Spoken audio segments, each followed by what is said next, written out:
পাঁচ দিবসীয় knockout football প্রতিযোগিতা শুরু হলো খড়িবাড়িতে। খড়িবাড়ি ইউথ ডেভেলপমেন্ট অর্গানাইজেশনের উদ্যোগে স্থানীয় জিপি খেলার মাঠে ওই ফুটবল প্রতিযোগিতা শুরু হয়েছে। ওই খেলায় স্বর্গীয় রমেশচন্দ্র দেবনাথ স্মৃতি পুরস্কার হিসাবে বিজয়ী দলকে 50,000 টাকা দেওয়া হবে। দ্বিতীয় বিজয়ী দলকে দেওয়া হবে স্বর্গীয় দয়াল গির স্মৃতি পুরস্কার হিসাবে 35,000 টাকা।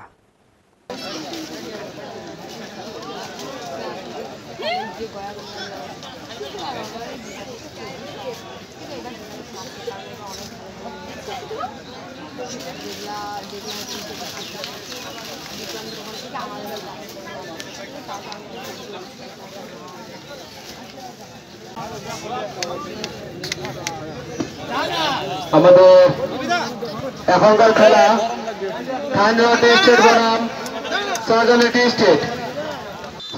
প্রথম রাউন্ডের খেলায় টাইব্রেকারের মাধ্যমে জয়ী দল গাইন এফসি অর্জুন টিম।